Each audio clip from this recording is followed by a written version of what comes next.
Okey, kita sambung ya.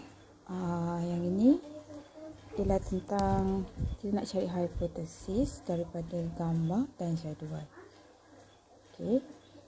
Ini contoh hipotesis, kita guna ayat semakin bertambah masa cuba dapat daripada jadual di atas.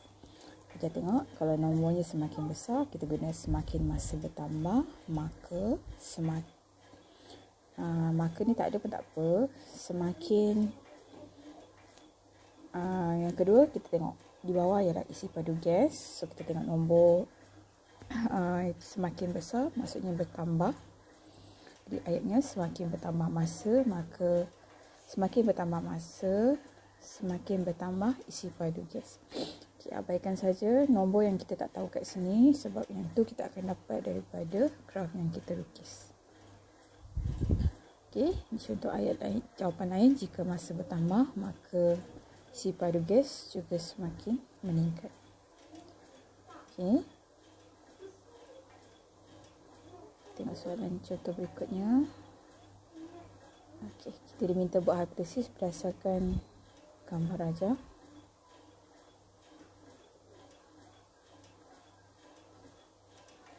Okey, kita tengok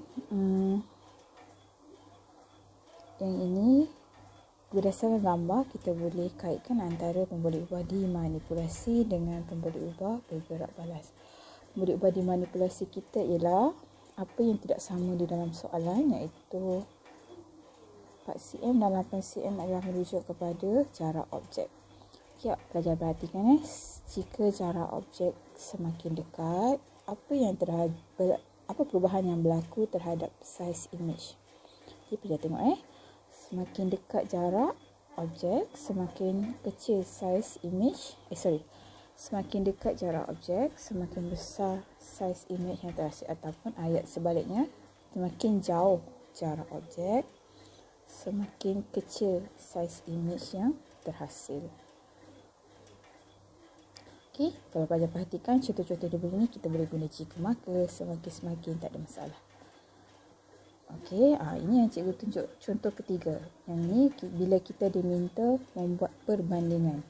So ayat yang kita gunakan ialah sama ada lebih ataupun kurang. Okey, kita ada dua paku, kita ada paku besi dan paku keduli. So pelajar kena bandingkan mana yang lebih mudah berkarat. Okey, ataupun biasa kita guna mana yang lebih tahan kakisan. Tahan kakisan bermaksud tahan karat. Alright. Atau ini ayat lain, paku keduli lebih tahan berkarat daripada paku besi. Okey, kita tengok contoh lain Okey, ini yang ketiga ialah kemahiran membuat pemerhatian. Bila pelajar diminta buat pemerhatian, pelajar perlu merujuk pada pemboleh ubah bergerak balas. Yang ini kita boleh dapatkan daripada gambar ataupun jadual. Perhatikan contoh. Okey, daripada gambar, pelajar diminta menuliskan pemerhatian dan inference. Apa yang pelajar dapat perhatikan dari gambar? Okey, pelajar ingat, kaitkan pemboleh ubah bergerak balas. Pemboleh ubah bergerak balas kat sini ialah isi padu gas. Okey, daripada gambar kita cari dulu pemboleh ubah dimanipulasi, pemboleh ubah dimalahkan dan pemboleh ubah bergerak balas. Kita tengok kedua-duanya menggunakan jisim logam yang sama. So kalau dimanipulasi jisim logam, dimalarkan jisim logam, dimanipulasi kita gunakan dua jenis logam yang berbeza. So dimanipulasi jenis logam, bergerak balas ialah isi padu gas yang terkumpul. Okey, pelajar perhatikan pemerhatian. Okey, contoh jawapan dia, kita ada dua rajah. Kita bandingkan isi padu gas yang mana lebih banyak. Okey, contohnya gas dalam rajah 2A sedikit dan dalam 2B adalah banyak isi padu gas. Okey, So, logam L menghasilkan gas yang sedikit atau logam M menghasilkan gas yang banyak. Biasa pelajar akan diminta hanya tuliskan satu pemerhatian, jadi pelajar pilih salah satu. Ataupun pelajar boleh tulis perbandingan juga, tak ada masalah. Okey.